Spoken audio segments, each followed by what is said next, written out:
Welcome, my dear friends. Myself is Professor Dr. Rajendra Deshpande. We are having this video, Charaka Samhita Chikitsasthan reading with Sandhi Vigraha. Kindly excuse me, there is a printing mistake. Just I have corrected it. Sorry to bother you. So, Charaka Samhita Chikitsasthan reading with Sandhi Vigraha, project by myself, Professor Dr. Rajendra Deshpande, and expert in the reading by Dr. Yogita Jamdade Madam. May I request all of you, my dear friends, to subscribe my YouTube channel having the name Ayurveda Academy. And I wish that you can share this video, like this video, and also can subscribe my YouTube channel. So I wish you all the best.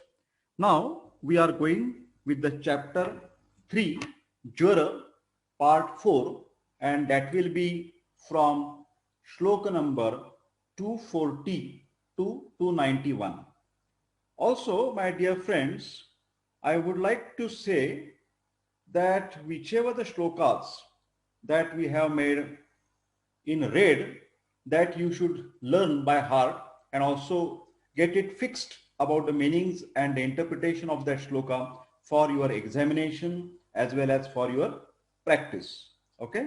So I request Dr. Jamdade Madam to start the shlokas from 240 to 291. Charak Chikitsasthan Jwara Adhyay, very important Adhyay. Myself, Dr. Yogita Jamdade, would like to welcome you in audio session of Charak Samhita reading with Sandhi Vigraha. At Charakastu Chikitsite means Charak Samhita is the best book for Ayurvedic treatment. We have started with Chikitsasthan and finished Vajikarana, Rasayanapat, Jwara Chikitsa Adhyay up to Shlok 239. So this is our fourth part of Jwara Chikitsa. Today is Wednesday, 12th February 2014. To begin with, I would like to thank Professor Dr. R.R. Deshpande for all-time encouragement and support for such type of projects. In the last part 3 session, we have seen use of medicated milk in chronic fever. It can be used as an adjuvant in the patients of fever like TB, HIV, typhoid after 3 weeks. So let us start with shlok number 214 from Adhyay 3 of Chikitsasthana.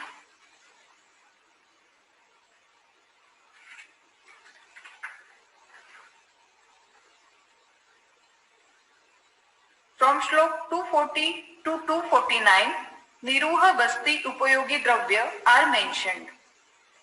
Prayojayet Jwaraharat Jwaraharan Niruhan Sa Anuvasanan Pakvashe Gate Doshe Vakshante Yecha Siddhishu Patola Arishta Patrani Sa Ushira Chaturangulaha Viveram Rohini Tikta Shwadamushta Madananicha Sthira Balacha Tat Sarvam Payasi Ardha Udake Shrutam Shira Avashesham Niriyuham Sanyuktam Madhusarpisha Kalkaihi Madana Mustana Pippalya Madhukasya Cha Vatsakasya Cha Sanyuktam Bastim Dadyat Jwarapaham Shuddhe Marge Rute Doshe Viprasanneshu Dhatushu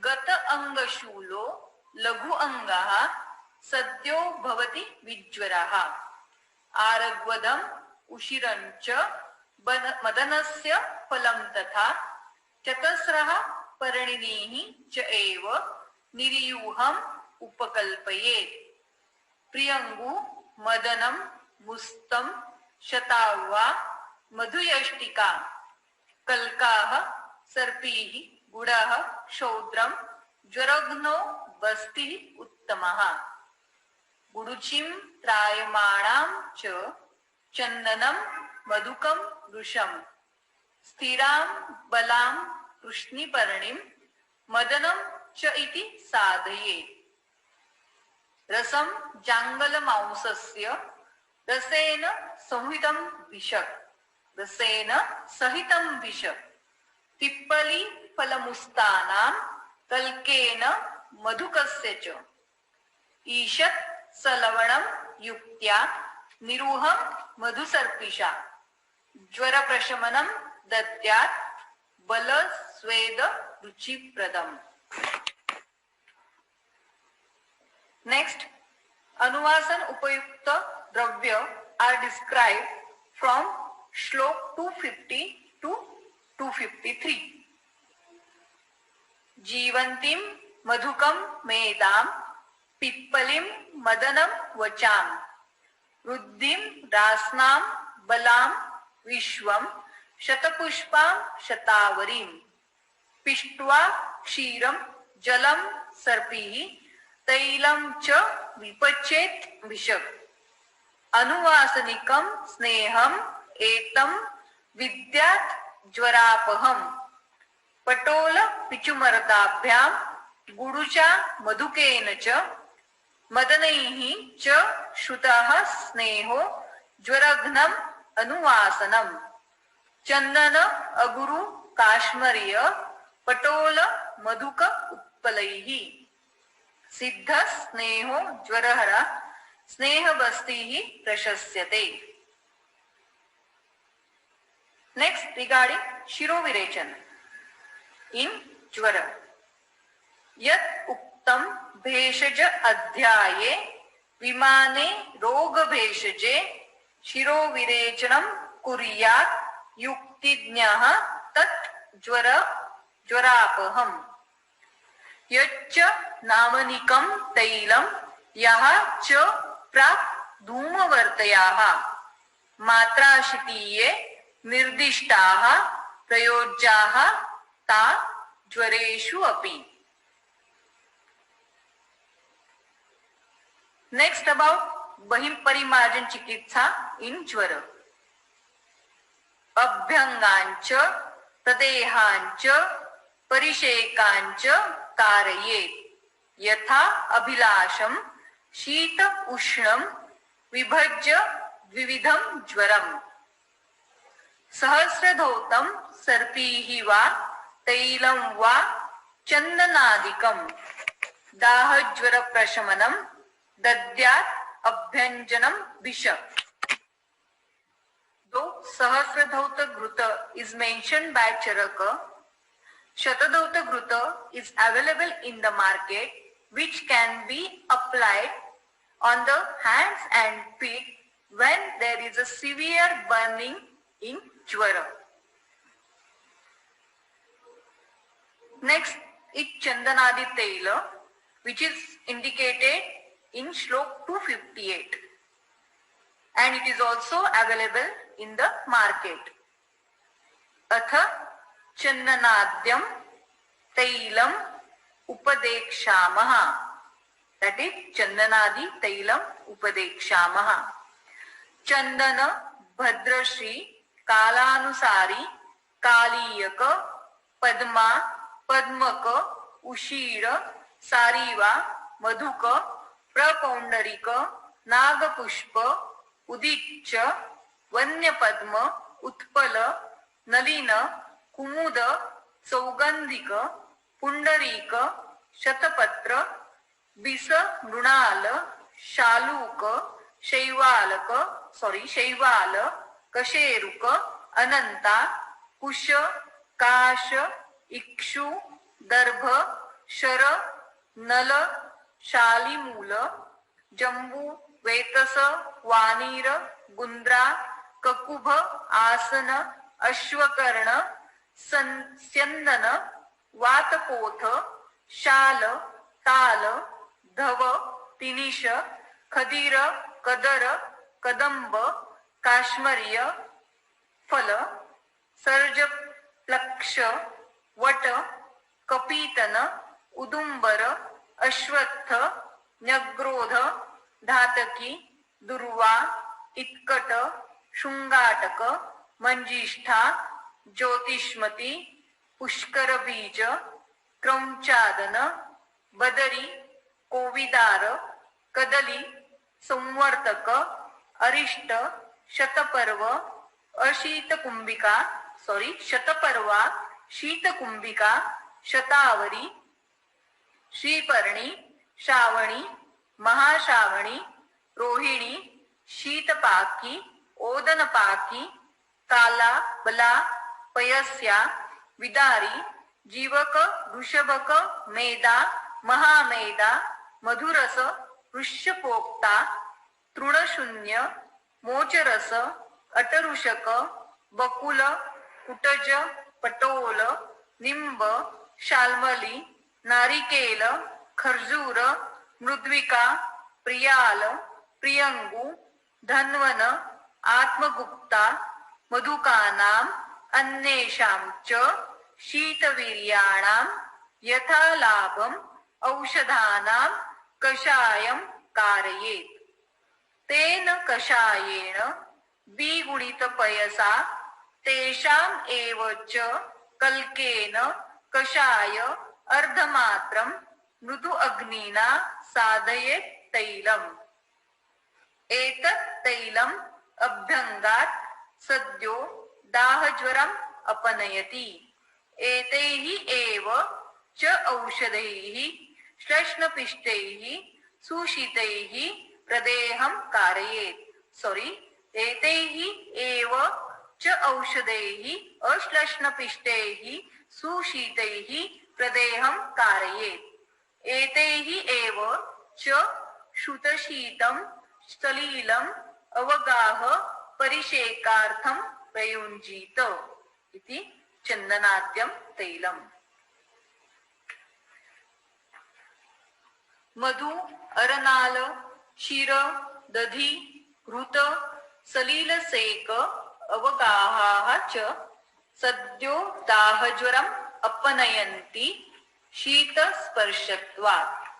So this is all about dahajvara, means jvara with burning sensation. From Shlok 260 to 266, regimens for fever associated with burning sensation is mentioned. भवन्ति च अत्र पौष्करेषु सुशीतेषु पद्म उत्पल दलेषु च कदलीनां च पत्रेषु क्षौमेषु विमलेषु च चन्दन उदक शीतेषु शीते धारा गृहे अपि वा हिम अम्बु सिक्ते सदने दाह अर्थः संविशेत् सुखम्। हेम शंख प्रवालानां मणिनां मौक्तिकस्य च चन्दन उदक शीतानां संस्पर्श अनुरसान् स्पृशेत्। स्रग्भिः नील उत्पलैः पद्मैः व्यजनैः विविधैः अपि शीत वात आवहैः व्यज्येत् चन्दन उदक वर्षिभिः। नद्यः तडागाः पद्मिन्यो रुधाः च विमल उदकाः अवगाहे हिता दाह तृष्णा ग्लानि ज्वरापहाः। प्रियाः प्रदक्षिण आचाराः प्रमदाः चन्दन उक्ताः सान्त्वयेयुः परैः कामैः मणि मौक्तिक भूषणाः। Next श्लोक is very important. शीतानि च अन्नपानानि शीतानि उपवनानि च वायवः चन्द्रपादाः च शीता दाह ज्वरापहाः. So students should learn this by heart. Shlok 267 is describing Agurvadi Taila. अथ उष्ण अभिप्रायेणां ज्वरितानां अभ्यंगादीन उपक्रमान् उपदेक्षामः.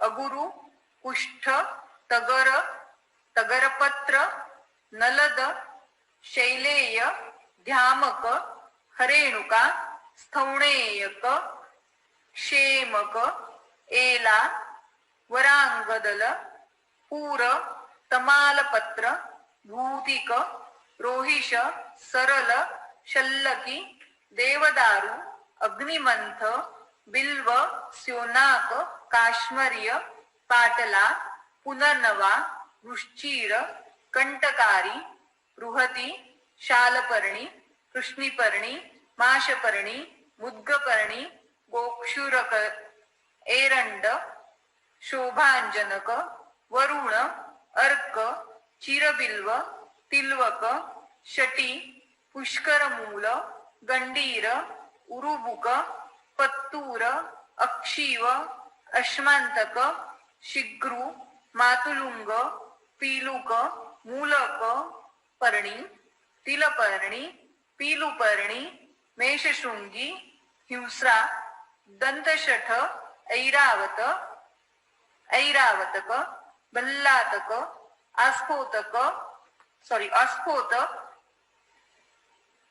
अस्फोतक अंडीर आत्मज एक इशिका करंज धान्यक अजमोद पृथ्विका सुमुख सुरस कुठेरक तालमालक पर्णास शवक फणिज्जक हुसृण शृंगबेर पिप्पली सर्षप अश्वगंधा रासना रुहारोहा वचा बला अतिबला गुडूची शतपुष्पा शीतवल्ली नापुली गंधनापुली श्वेता ज्योतिष्मती चित्रक अध्यंड अम्लचांगेरी तिल बदर कुलत्थ माषाणाम एवं विधानाम अन्येषां च उष्णवीर्याणां यथा लाभम औषधानां कषायं कारये तेन कषायेन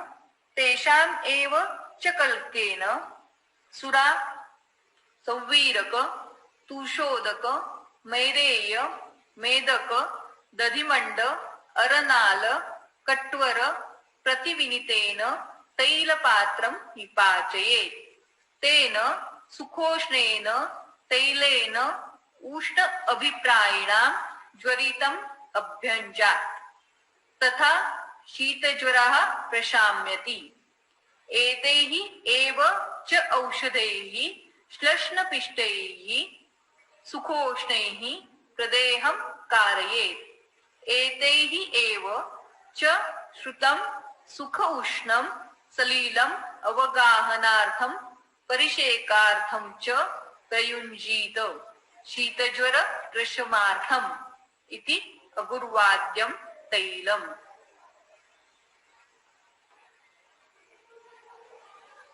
Next, from shlok number 268 to 271 about fomentation in jwara is mentioned.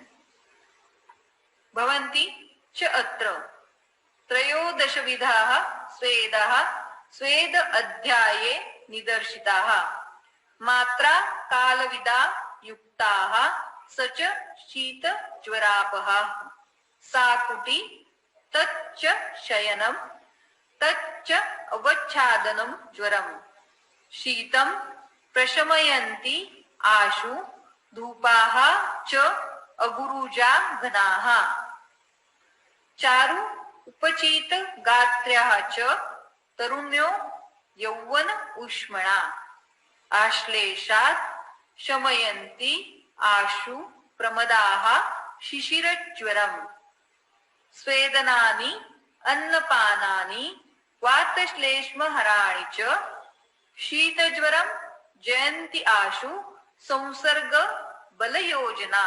These last two lines are very important and students should learn these lines by heart.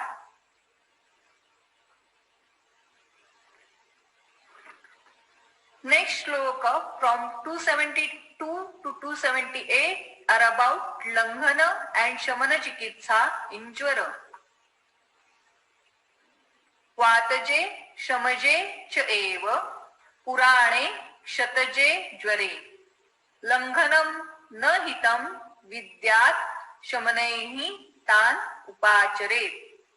विक्षिप्य आमाशय उष्माणं यस्मात् गत्वा रसं नृणाम् ज्वरं कुर्वन्ति दोषाः तु हीयते अग्निबलं तताः यथा प्रज्वलितो वह्निः स्थाल्याम् ईन्धनवान् अपि न पचति ओदनं सम्यक् अनिल प्रेरितो बहिः पक्तिस्थानात् तथा दोषैः उष्मा क्षिप्तो बहिर्नृणाम् न पचति अभ्यवृतं कृच्छ्रात् पचति वालघु अतः अग्निबलरक्षार्थं लंघनादि क्रमो हितः सप्ताहेन हि पच्यन्ते सप्त धातुगता मलाः विरामः च अपि अतः प्रोक्तो ज्वरः प्रायो अष्टमे अहनि उदीर्णदोषः तु अल्पाग्निः अश्नन् गुरु विशेषतः मुच्यते सहसा प्राणैः चिरं क्लिश्यति वानरः एतस्मात् कारणात् विद्वान् वातिके अपि आदितो ज्वरे न अति गुरु अतिवा स्निग्धं भोजयेत् सहसा नरम् ज्वरे मारुतजे तु आदौ अनपेक्ष अपि हि क्रमं कुर्यात् निरनुबन्धानाम् अभ्यङ्गादीन् उपक्रमान् पाययित्वा कषायं च भोजयेत् रसभोजनम् जीर्णज्वरहरं कुर्यात् सर्वशः च अपि उपक्रमम् श्लेष्मलानाम् अवातानां ज्वराः अनुष्णाः कफ अधिकाः परिपाकं न सप्ताहेन अपि याति मृदु उष्मणाम् तं क्रमेण यथा उक्तेन लंघन अल्प अशनादिना आदशाहम् उपक्रम्य कषायाद्यैः उपाचरे सामा ये च कफजाः कफपित्त ज्वराः च ये लंघनं लंघनीय उक्तं तेषु कार्यं प्रति वमनैः च विरेकैः च बस्तिभिः च यथाक्रमं ज्वरान् उपचरेत् धीमान् कफ पित्त अनिल उद्भवान्